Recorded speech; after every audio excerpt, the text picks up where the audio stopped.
হয় না, কারা হয়? সমব্যথার ব্যতিক বিনে, যারা মনের ব্যথা বোঝে, মনের দুঃখ বোঝে। আমার যে যন্ত্রণা, ঠিক তেমন যন্ত্রণা যার আছে সেই বুঝবে তার কত দাহিকা শক্তি, তার কত কষ্ট। ঠিক তেমনি প্রভু আমার ভক্তগণের সঙ্গে নিয়ে আজ বেরিয়ে অবসান কালে খোল করতাল সঙ্গে নিয়ে হরিনাম কীর্তন গাইছে। নাম কীর্তন গাইতে গাইতে প্রভু আমার হঠাৎ করে ভক্তগণকে ডেকে বলছি, শিবাস অদ্বৈত এসো এসো, আজ আমরা একটা নতুন খেলা খেলব, যে খেলা কোনো যুগে কোনো কালে কেউ খেলে না। সত্য খেলে নাই, দাপর খেলে নাই, ত্রেতা খেলে নাই, যে খেলা এমনকি দেবতারাও যে খেলা থেকে বঞ্চিত, সেই খেলা আজ মহাপ্রভু কলিযুগে আমাদের মতো সামান্য পাপী তাপী কেউ দর্শন করালেন, সেই খেলায় মাতালেন কলিহত। এটা কি? শ্রীমদ্ ভাগবতে কলম দিলেন, কৃত্যে জয়ধ্যাজ বিষ্ণু তেতাং জলতমক্ষয় তাপুর পরিচর্যাং কলয় তদ্ধরি কীর্তনা। অর্থাৎ সত্যযুগে মানুষের আয়ু ছিল 1,00,000 বছর। 1,00,000 বছর আয়ু নিয়ে মানুষ কি করবে? সাধনা করে ভগবানকে লাভ করেছে, যুগ যুগ সাধনা করে ভগবানকে লাভ করেছে। 12 বছরে হয় 1 যুগ, তাই যুগ যুগ সাধনা করে ভগবানকে লাভ করেছে। তারপরে এলো কি? ত্রেতা যুগ। ত্রেতা যুগে মানুষের আয়ু 1টা শূন্য কমে গেল। কত হলো? 1 লক্ষের থেকে 1টা শূন্য কমে গেল 10,000 বছর। 10,000 বছর নিয়ে কি করবে? ত্রেতা যুগের আয়ু 10,000 বছর, সাধনা আর হবে না। যাগ যজ্ঞ, অশ্বমেধ যজ্ঞ, নরমেধ যজ্ঞ, রাজসূয় যজ্ঞ, যজ্ঞের দ্বারাই ভগবানকে লাভ করতে লাগবে। দেখুন কত কষ্ট করতে হয়েছে ভগবানকে লাভ করতে, জীবনকে সার্থক করতে কত কষ্ট করতে হয়েছে। তারপরে কি? দাপর যুগ। দাপর যুগে মানুষের আয়ু আরেকটা শূন্য কমে গেল। কত হলো? 1,000 বছর। 1,000 বছর আয়ু নিয়ে কি হবে? সাধনাও আর হবে না, আর যাগযজ্ঞও হবে না। দাপর যুগে ভগবান শ্রীকৃষ্ণ বিধান দিলেন কি? দাপর পরিচর্যা। পরিচর্যা মানে পূজা অর্চনা। দাপর যুগে বিধান ছিল কি? পূজা অর্চনা। এই যে বাবা মায়েরা, আমরা সবাই বাঙালিরা 12 মাসে 13 পার্বণ পূজা পার্বণ করি না? কত কি পূজা, দেবদেবীর বিভিন্ন দেবদেবীর পূজা করি। এই পূজা কিন্তু কলিযুগের বিধান নয়, এই পূজা হলো দাপর যুগের বিধান ছিল। কিন্তু যেদিন ভগবান শ্রীকৃষ্ণ কুরুক্ষেত্রের মাঠে অর্জুনকে জ্ঞান দান করলেন, গীতায় কি কলম দিলেন? সর্বধর্মাঙ্গে পরিত্যাজ্য মামেকাং শরণং ব্রজ। সর্বধর্মাঙ্গ পরিত্যাজ্য, সর্বধর্ম পরিত্যাগ করে যে সকল দেবদেবীকে পূজা না করে শুধুমাত্র রাধা গোবিন্দ চরণে পূজা করতে পারবে। যেমন গাছের গোড়ায় জল দান করলে ডালপালা শান্তি পেয়ে যায়, যেমন মানুষের উদরে দান করলে সকল ইন্দ্রিয় শান্তি পেয়ে যায়, যেমন বাড়ির গৃহকর্তার নিমন্ত্রণ করলে সবাই নিমন্ত্রিত হয়ে যায়, ঠিক তেমনি যদি কেউ সকল দেবদেবীকে পূজা না করে শুধুমাত্র রাধা গোবিন্দকে পূজা করতে পারে, তাহলে সমস্ত দেবদেবী সবাই শান্তি পেয়ে যায়।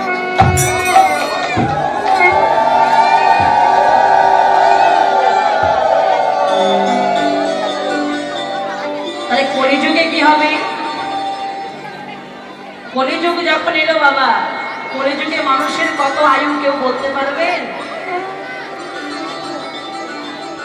কলির আয়ু সঠিক নির্ধারণ করতে পারলেন না। কলির এত উপদ্রব,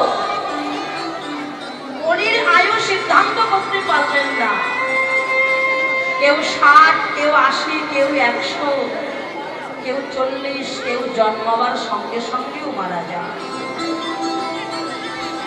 আরে এত কম আয়ু নিয়ে কলিযুগের মানুষ কি করবে গো? না হবে সাধনা, না হবে যাগযজ্ঞ, না হবে পূজা অর্চনা। ভগবান শ্রীহরি বিচার করলেন, গোবিন্দ কলির এত দোষ, কলি যুগে মানুষ এত অন্যায় করবে, এত অপরাধ করবে। যদি কারো 4টি সন্তান থাকে বাবা, সেই 4টি সন্তানের মধ্যে যদি একটা সন্তান খারাপ হয়ে যায়, পিতামাতা কিন্তু সন্তানকে বাদ দিতে পারে না। পারে কি কোন পিতামাতাকে ভাবতে পারে আমার তো 8-3টে সন্তান আছে, ও খারাপ হয়ে গেছে, ও যাকে ওর চিন্তা দরকার নাই, এমনকি ভাবে? পিতামাতার কিন্তু সেই খারাপ সন্তানের জন্য বেশি কষ্ট হয়। কি করলে তাকে ভালো করা যায়, কি করলে তাকে সঠিক পথে আনা যায়। ভগবান বিচার করলেন, কলিকে কি করা যায়?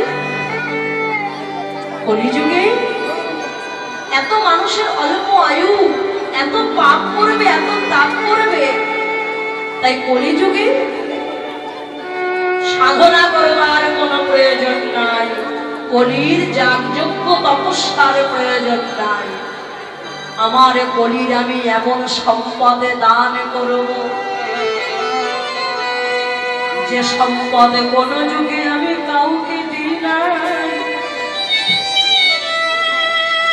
আমার নিজের সম্পদ, আমার নিজের গচ্ছিত ধন, একান্ত আপন, কি সেটা? গোপীর প্রেম, গোপীর সেই ভান্ডারের গুপ্ত ধন চুরি করে আনলেন গোবিন্দ, চুরি করে আনলে নিজের ভক্তিটাকে মিশ্রিত করলেন, নিজেও কাঁদলেন, জগৎকেও কাঁদালেন। মহাপ্রভু বিচার করলেন, আমি ভগবান, আমি তো নিজে না কাঁদি, জগতের জীব তো কেউ কাঁদে। তাই প্রভু আমার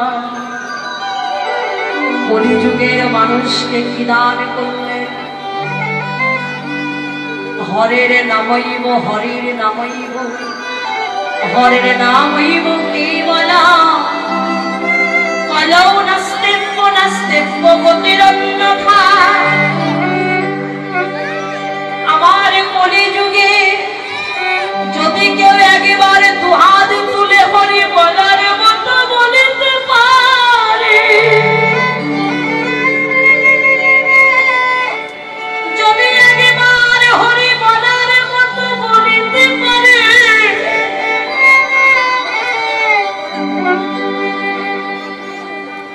দুটি নয়নে জলে কবি ভাষায়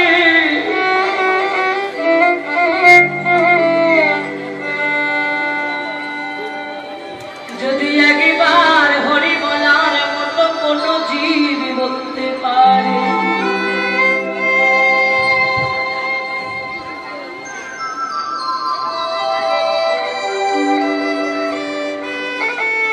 হরি বল একবার বলতে পারলে দুটি বাহু প্রসারণ করে, গৌর হরির এত কৃপা, গৌর হরির এত দয়া,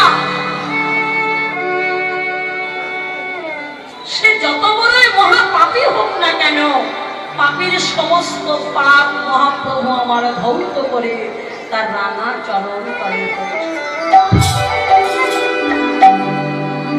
মহাপ্রভুর নাম নিয়েছেন কি বাবা? পতিত পাবন গৌর হরি।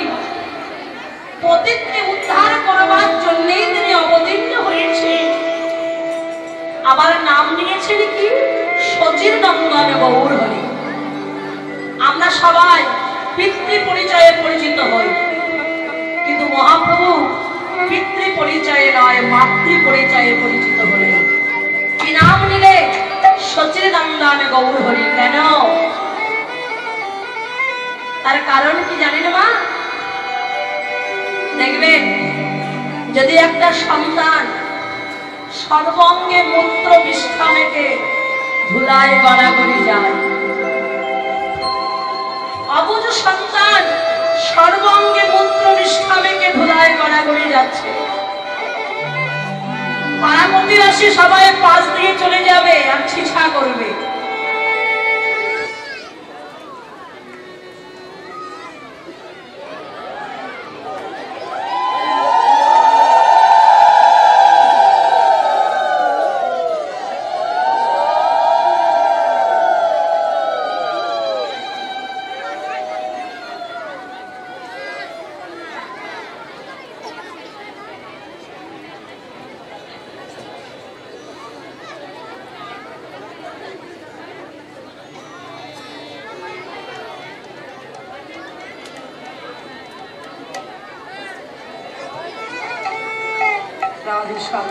जय श्री राधे, जय राधे। पिताई गौर हरि बोल, हरि हरि बोल। अमर अमर गौर हरि, अमर पतित पावन गौर हरि, अमर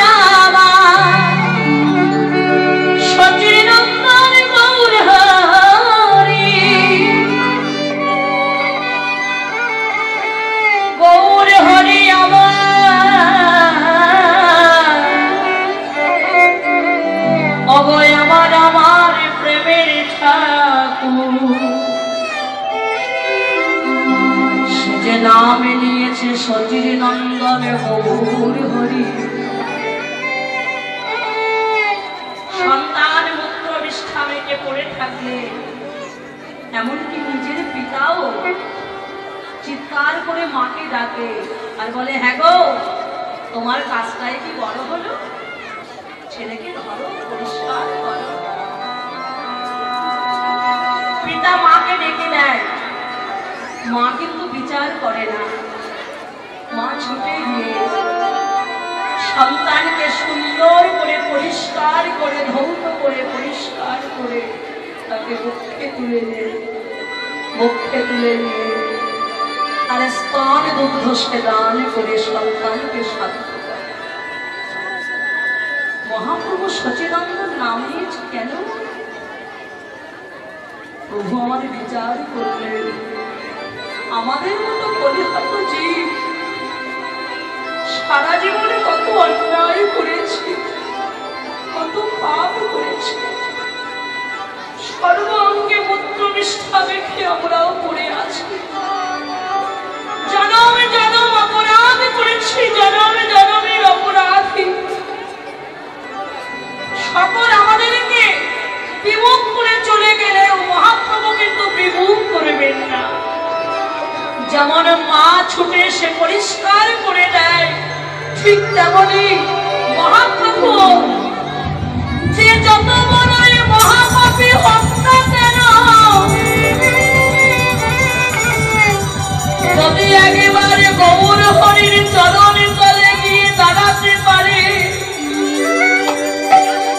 যদি বলিতে পারে না গো গৌর হরি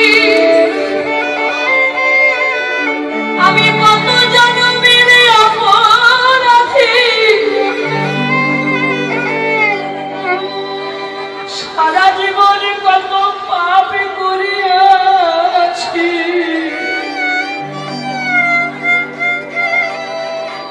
একবারে নিজ গুণে কৃপা করে ক্ষমা করো।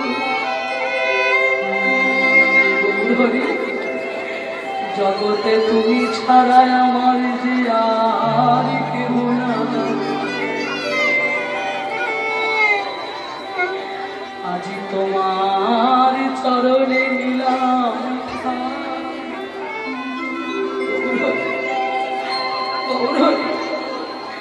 তুমি ছাড়া বান্ধব যে জগতে আর কেহ না। আমার গৌর হরি বিচার করেন না, ছুটে এসে সন্তানকে বক্ষে তুলে দিয়ে নিজের নয়নে জলে পাপের সমস্ত পাপকে ধৌত করে দিয়ে তার বক্ষ বাছে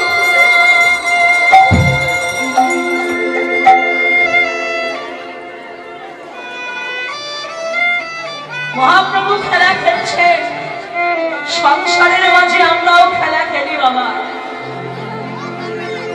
কেমন খেলা জানেন?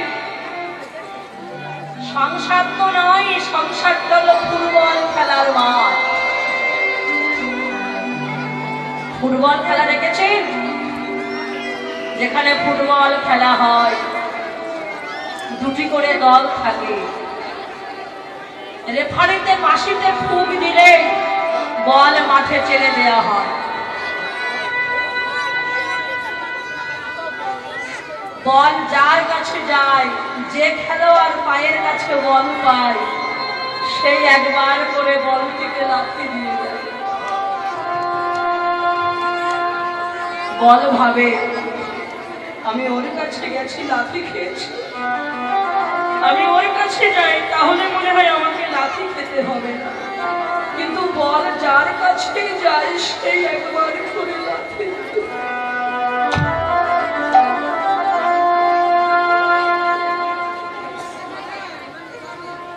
লাথি খেতে খেতে লাথি খেতে খেতে লাথি খেতে খেতে দেখবেন ফুটবল খেলার মাঠে দুই পাশে থাকে দুই গোলকিম্যান। গোলকিম্যান দাঁড়িয়ে থাকে, লক্ষ্য রাখে বলের দিকে, কখন বল আমার কাছে আসে। গোলকিম্যানের কাছে যদি ভাগ্যক্রমে একবার বল যেতে পারে, গোলকিম্যান কিন্তু বলকে লাথি মারে না, বল কাছে এলে গোলকিম্যান ছুটে গিয়ে বলটাকে লক্ষ্যে রাখে।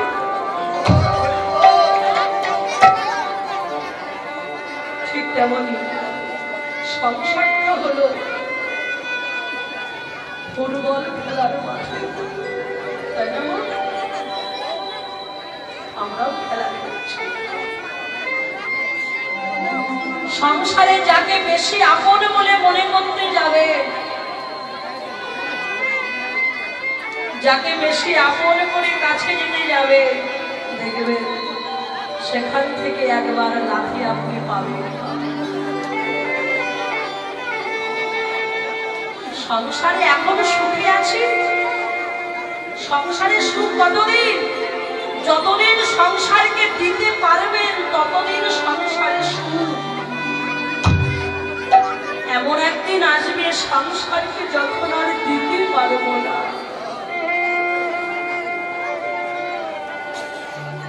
সংসারকে যখন আর দিতে পারবেন না, তখন সংসারে আসবে কি অবহেলা।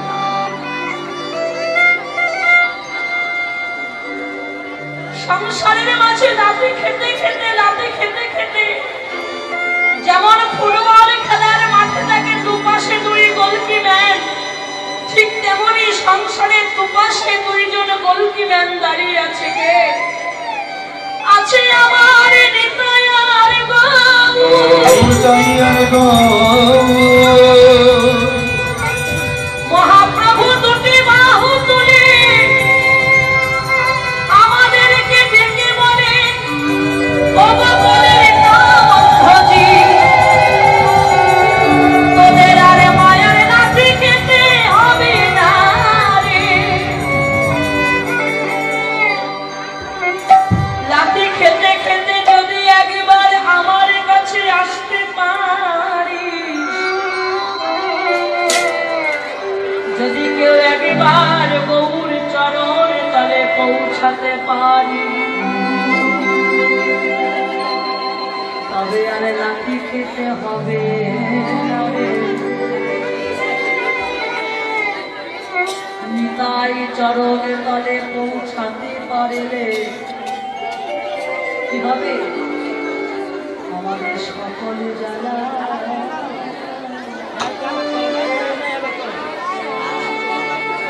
জুড়াইয়ে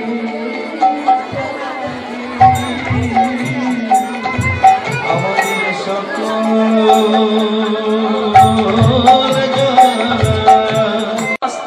চলে যাচ্ছে। মহাপ্রভু ভক্তগণকে ডেকে বলছে, শিবাস সে দেখো গগনে যে আর বেলা নয়, চলো এবার যে ঘরে যাবার সময় হয়েছে, ঘরের কথা কি মনে নাই? ঘরে কথা মনে আছে বাবা আমাদের? মনে মনে ভাবি আর মনে হয় ঘরে যাওয়া দরকার নাই নাকি? সারা জীবন থাকলেই ভালো হয়। জন্ম যখন নিয়েছি মরতে তো হবেই হবে, জন্মালেই মরিতে হবে, আমারই যে কথা পাবে। জন্মাবার সঙ্গে সঙ্গে মৃত্যু আমাদের জন্মগ্রহণ করে দিয়েছে। মহাপ্রভু কেন বলছেন যে সকাল সকাল ঘরের দিকে রওনা হয়ে যাও? একটাই কারণ, এই পথ হলো দুর্গম পথ, এই পথে যেতে গেলে সকাল সকাল বার হতে হবে। বার হব কেমন ভাবে? কেন? যেমন তেমন ভাবে পথ দিয়ে গেলে জায়গায় যে পৌঁছানো যাবে না। আমরা সকলে ভগবানের চরণের দাস। ভগবানের চরণ থেকে আমরা এসেছি বটে বাবা, কিন্তু ভগবানের চরণ তলে সবাই কি পৌঁছাতে পারি? যার যার কর্মের ফল অনুযায়ী এই জন্মে যেমন কর্ম করব, পরবর্তী জন্মে গিয়ে তার ফল আমরা লাভ করব, তাই না? যার যার কর্মের ফল অনুযায়ী সে আবার জন্মগ্রহণ করছে। কেউ ধনীর ঘরে, কেউ ধনীর ঘরে, কেউ দরিদ্রের ঘরে, আবার কেউ ব্রাহ্মণের ঘরে। কর্মের ফল অনুযায়ী যার যার জন্ম হচ্ছে। তাই বলছে যাওয়াটা ঠিকঠাক ভাবে হয়ে যায়। এই জন্ম মৃত্যু জরাব্যাধির হাত থেকে রক্ষা পেতে গেলে সঠিকভাবে সেখানে যাওয়া। স্বর্গে গেলেও জন্ম আছে, মৃত্যু আছে, জরা আছে, ব্যাধি আছে, তার হাত থেকে রক্ষা নাই।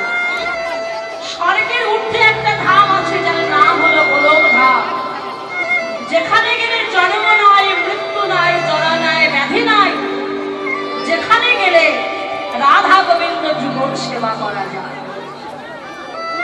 সেই ধামে পৌঁছাতে গেলে কেমন ভাবে যেতে হবে? যেমন তেমন ভাবে গেলে সেখানে কি পৌঁছানো যায়? কেমন ভাবে যেতে হবে? গীতায় শ্রীকৃষ্ণ অর্জুনকে বললেন, অর্জুন জং জং পাপি শরণাং ভাবাং তেজন্তে করে বারা তম তমে কৌন্তে কৌন্তে সদা তদ ভাবে না। অর্থাৎ সারা জীবনে কি করলাম? ভগবান দেখতে যাবে না। মৃত্যুর সময় যে যেমন ভাব ধারণ করে মৃত্যু বরণ করবে, পরবর্তী জন্মে সেই ভাবের ভাবিত তত্ত্বকে সে লাভ করবে।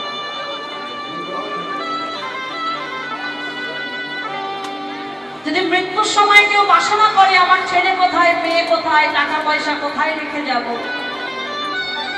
এইসব বিষয় বাসনা করতে করতে যদি কেউ মৃত্যুবরণ করে, পরবর্তী জন্মে সে আবার সংসারে সে ত্রিতাপ জ্বালা ভোগ করে। তাহলে মৃত্যু হওয়া উচিত কেমন? যেমন মৃত্যু হয়েছিল ভক্ত হরিদাসের, যেমন মৃত্যু হয়েছিল শ্রীমদ ভাগবতে অজামিলে। অজামিল সারা জীবন পাপ করেছে, সারা জীবন অন্যায় করেছে, কিন্তু নিজের একটা ছেলে হয়েছিল, সেই ছেলের নাম সাত করে রেখেছিল নারায়ণ। আর নিজের ইচ্ছাকে তো ভাবে না, নিজের ইচ্ছায় নারায়ণ নাম রাখেন না, গুরুদেবের আজ্ঞায় ছেলের নাম রেখেছিল নারায়ণ। নিজের মৃত্যু নিজের চোখের সামনে যে এসে হাজির হয়েছে, যমদূতকে দেখে অজামিল ভয় পেয়েছিল। যমদূতের এত বিকট চেহারা, যমদূতের এমন বিকট চেহারা মা যে অজামিল দেখে ভয়ে কাঁপতে কাঁপতে ওই পাশে ছিল নারায়ণ সন্তানটি। ভয়ে নিজে বাঁচবার জন্য ছেলেকে ডেকেছিল নারায়ণ নারায়ণ নারায়ণ নারায়ণ, আমাকে রক্ষা কর, আমাকে নিয়ে চলে গেল। যে নারায়ণ নারায়ণ বলে ডাক দিল, জিহু ভাই নারায়ণ নারায়ণে কীর্তন হয়ে গেল। নামের গুণে ভগবান বললেন না আমার থেকে আমার নাম করো, সঙ্গে সঙ্গে যমদূতের জায়গায় উপর থেকে বিষ্ণুদূত এসে হাজির হয়ে গেল।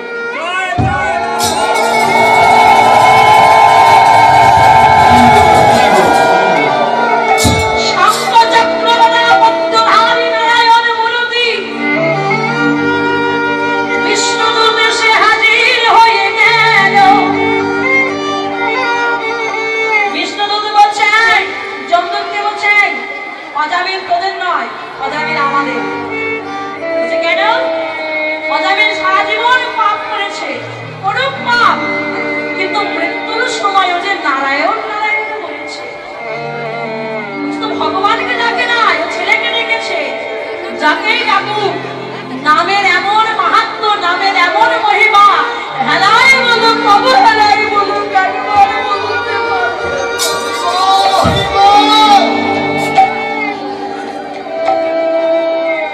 হেলাই বলুক প্রভু, হেলাই বলুক।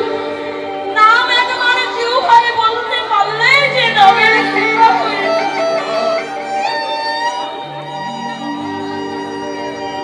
যদি কেউ মৃত্যুর সময় বদনে হরে কৃষ্ণ নামে বলিতে বলিতে মৃত্যুবরণ করিতে পারে, মৃত্যুর পর সে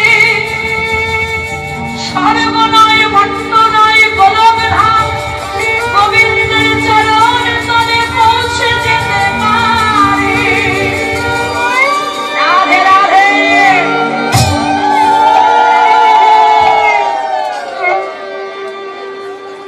মৃত্যুর সময় নাম বলা কি বাবা সহজ?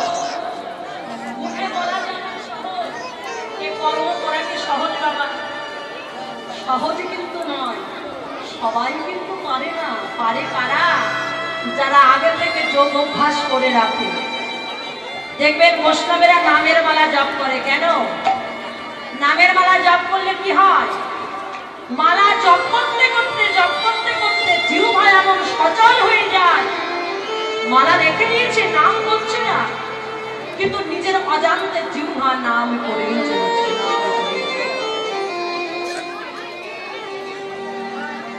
কোন একদিন মহাপ্রভু বাহ্যিক কর্ম করছেন। বাহ্যিক কর্ম মানে বুঝতে পারছেন তো বাবা? শৌচ কর্ম যাকে বলা হয়। মহাপ্রভু বাহ্যিক কর্ম করছে। এখন মহাপ্রভুর জিহ্বায় সবসময় কীর্তন করে। মহাপ্রভুর জিহ্বা সবসময় কীর্তন করে। এখন মহাপ্রভু মনে মনে ভাবছে, আমি তো বাহ্যিক কর্ম করছি, আমি তো অশুচি অবস্থায় আছি। তো অশুচি অবস্থায় কৃষ্ণ নাম করবো? ছি, আমি যে নামে অপরাধী হয়ে যাব। তাই মহাপ্রভু কি করেছে? নিজের জিহ্বাটা এক হাতে টেনে ধরে রেখে দিয়েছে। জিহ্বাকে বলছে, জিহ্বা নাম করিস না এখন, আমি যে বাহ্যিক কর্ম করছি, অশুচি অবস্থায় আছি। এত জিহ্বাকে বলছে আসতে। এখন জিহ্বা শুনছে না, জিহ্বা মানছে না, এক হাত দিয়ে জিহ্বাকে টেনে ধরে রেখে দিয়েছে। লক্ষ্য করেছেন কে? একজন ছোট্ট 5 বছরের শিশু, তার নাম গোপাল। বাড়ি কোথায়? নবদ্বীপ ধামে। গোপাল লক্ষ্য করেছে যে মহাপ্রভু এক হাত দিয়ে জিহ্বা টেনে ধরে রেখে দিয়েছে। যখন মহাপ্রভু ফিরে এসেছে, বলছে প্রভু তোমাকে প্রশ্ন করবো। বল গোপাল। ও গোপাল, কি হয়েছে বল? বলছে প্রভু তুমি যখন বাহ্যিক কর্ম করছিলে, তখন তুমি একটা হাত দিয়ে জিহ্বা টেনে ধরে রেখেছিলে কেন? আমি লক্ষ্য করেছি তুমি একটা হাত দিয়ে জিহ্বা টেনে ধরে রেখে দিয়েছো। কেন প্রভু, এমন কেন করেছো? আমি তো কখনো এমন দেখি নাই। বলছে গোপাল, আমি তো অশুচি অবস্থায় ছিলাম। যদি নামে অপরাধ হয়ে যায়, আমি অশুচি অবস্থায় আছি, তাই আমি এক হাতে জিহ্বা টেনে ধরে রেখে দিয়েছি। ছোট্ট 5 বছরের শিশু সন্তান গোপাল করজোর করে মহাপ্রভুকে শিক্ষা দিয়ে বললেন, প্রভু যখন তুমি হাত দিয়ে জিহ্বা টেনে ধরে রেখে দিয়েছিলে, সেই সময় তোমার পরমাত্মা বার হয়ে চলে যেত। তুমি কি করতে প্রভু? তোমার তো নাম করা হতো না। সঙ্গে সঙ্গে মহাপ্রভু তোমার চরণ মুখে জড়াই ধরে বলছে, গোপাল গোপাল, আমি জগতের মাঝে বলে গেলাম, তুই আমার বয়সে ছোট হলেও আজ থেকে তুই আমার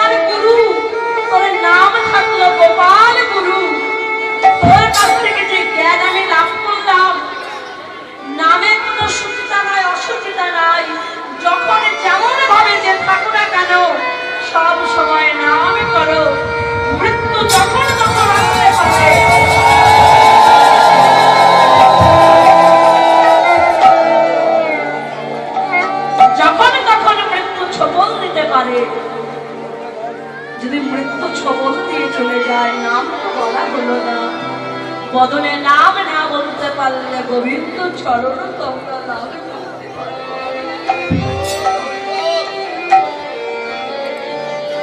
এমন কর্ম করতে গেলে এমন সন্তানও হওয়া চাই বাবা, তাই না? পিতামাতার পুণ্যের ফলে সন্তান জন্মগ্রহণ করে। সন্তান হয় 4 প্রকার। ঋণী পুত্র এক হলো, দ্বিতীয় হলো শত্রুপুত্র, তৃতীয় হলো বন্ধুপুত্র, আর চতুর্থ হলো উদাসীন পুত্র। এই জগতের মাঝে 4 প্রকার সন্তান আছে। বন্ধুপুত্র কারা? দেখবেন অনেকে সন্তান হয়, ছেলে মেয়ে বন্ধুর মতো ব্যবহার করে, আছে না?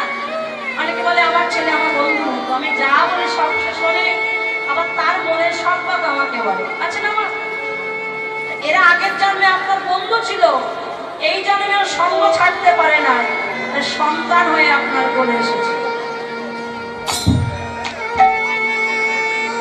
শত্রুপুত্র কারা? পিতামাতা এত ভালো কথা বলছে, কিন্তু সন্তান আপনার থেকে শত্রুর মতন চাইবে।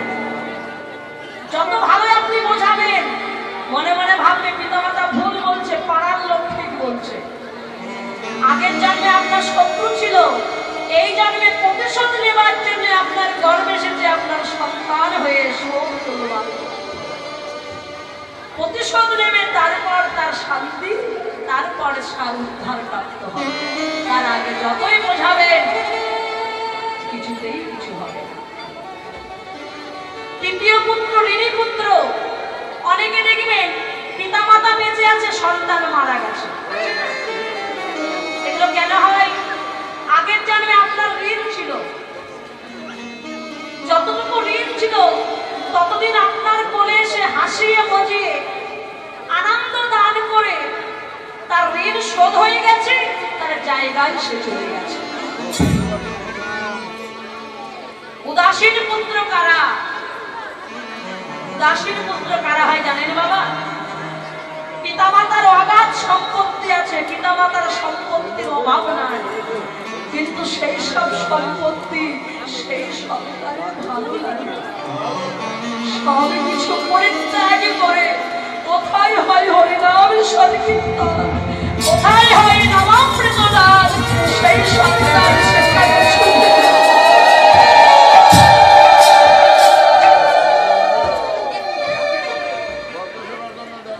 পিতামাতার সম্পত্তি ভালো লাগে, সব কিছু পরিত্যাগী করে উদাসীনের মতো শুধুমাত্র গৌর চরণে জীবনের সার করে ঘুরে বেড়া। যেমন এইসব সন্তান লাভ করতে গেলে পিতামাতার সাধনার প্রয়োজন হবে। কেমন সাধনা জানেন? যদি সন্তান খারাপ হয়ে যায়, দায়ী হয় কে? মা, পিতা না মা? মা। যদি মাটি ভালো হয়, ফসল কিন্তু ভালো হতে বাধ্য হয়ে যায়। ঠিক তেমনি যদি মাটি ভালো হয়, সন্তানটিও কিন্তু ভালো হয়ে যায়। যার প্রমাণ দৈত্যের ঔরাসে প্রহ্লাদ জনমী ভুবনে রাখিল যশ। যার পিতা দৈত্য, দৈত্যের সন্তান দৈত্য হলো না, কে হলো? হরিভক্ত প্রহ্লাদ। কেন? মায়ের গুণে। মা কয়াদু নারদ মুনির আশ্রমে যতদিন পর্যন্ত মা কয়াদু গর্ভে প্রহ্লাদ ছিল, নারদ মুনির আশ্রমে ভাগবতীয় কথা আস্বাদন করেছিল। ভাগবতীয় কথা আস্বাদন করে আমরা যা সেবা করি, যে গর্ভের মধ্যে সন্তান তাই সেবা করে, আমরা যা শুনবো যা বলবো, সন্তান কেন শুনবে না? গর্ভের মধ্যে পাত আস্বাদন করে হলোকে হরি ভক্ত বললাম। একবার বিচার করুন বাবা, ভগবানের প্রতি কতটুকু বিশ্বাস থাকলে নিজের পিতা দৈত্যের কোলে বসে ভগবানের নাম করা যায়। নিজের কোল থেকে আচার মেরে ফেলে দিল প্রহ্লাদকে, বিরাট হিরণ্যকশিপু। কেন? প্রহ্লাদের বদনে প্রথম গুলি এলো কি? নারায়ণ। প্রথম গুলি এসেছে নারায়ণ। কোল থেকে আচার মেরে ফেলে দিয়েছে সিংহাসন থেকে। প্রহ্লাদের মৃত্যু হলো না। মনে মনে ভাবলেন, আমার শত্রু নারায়ণ, নারায়ণের অংশ এসেছে আমার ঘরে আমাকে বিনাশ করবার জন্য। যেমন করে হোক ওকে নিধন করতেই হবে, ওকে মারতেই হবে। তাই কি করেছে? পাহাড় থেকে ফেলে দিয়েছে, পর্বত থেকে ফেলে দিয়েছে, জ্বলন্ত ফুটন্ত কড়াই ছেড়ে দিয়েছে, তেলের কড়াই। কালকুট বিষ সেবা করিয়েছে বাবা প্রহ্লাদকে। প্রহ্লাদের মরণ নয়। এত কিছু করেও প্রহ্লাদকে মারতে পারছে না। অবশেষে হিরণ্যকশিপুর একজন বোন এসেছে বাবা। বোনের নাম কি জানেন? হোলিকা। হোলিকা এসে বলছে, দাদা প্রহ্লাদকে কেউ মারতে পারবে না, মারতে পারে একজন আমিই পারি। কি করে মারবি? বলছে, আমি সাধনা করেছি, আমি সাধনা করে সিদ্ধি লাভ করেছি। আমার দেহ আগুনে কখনো আমার দেহ গ্রাস করতে পারবে না, আগুনে আমার দেহ দগ্ধ কোনোদিন হবে না। আমি সাধনায় দেহ সিদ্ধি লাভ করেছি। তুমি এক কাজ করো, ভালো আগুনের ব্যবস্থা করো। আমি প্রহ্লাদকে কোলে নিয়ে আগুনের মধ্যে গিয়ে বসবো, আর তোমরা দাও দাও করে আগুন জ্বালিয়ে দেবে। দেখবে প্রহ্লাদ আগুনে পুড়ে ছাই হয়ে যাবে। এখন হোলিকার কথা শুনে হিরণ্যকশিপুর আনন্দ লাভ করলেন। তবে তাই হোক, কাঠের মঞ্চ তৈরি করেছে বাবা। কাঠের মঞ্চ তৈরি করে কাঠে ভালো করে ঘি লেপন করেছে, রাশি রাশি ঘি আনয়ন করেছে। সুন্দর করে ঘি লেপন করে হোলিকা পিসিমা প্রহ্লাদকে কোলে নিয়ে আদর করতে করতে আদর করতে করতে কাঠের মঞ্চের মাঝখানে গিয়ে বসেছে। ভালো করে কেটে কুটে নিয়ে বসেছে, প্রহ্লাদ উঠতে না পারে। এদিকে হঠাৎ করে মঞ্চে আগুন লাগিয়ে দিয়েছে। যে ঘি আগুন লেগেছে, দাও দাও করে আগুন জ্বলছে। সেই দাও দাও করে আগুন জ্বলতে লাগলো। ভগবান বিচার করলেন কি? ভগবান সব সইতে পারেন, কেবল দুটো জিনিস ভগবান সইতে পারে না। কি? এক হলো ভক্তের অহংকার। যে যত বড়ই ভক্ত হও না কেন, যদি একবার হৃদয় মাঝে অহংকার প্রবেশ করে যায়, ভগবান অহংকার কোনদিন সইবে না। ভগবান অহংকার সইতে পারেন না। ভগবান আর একটা জিনিস সইতে পারেন না। সেটা কি জানেন বাবা? সেটা কি? সেটা হলো ভক্তির নয়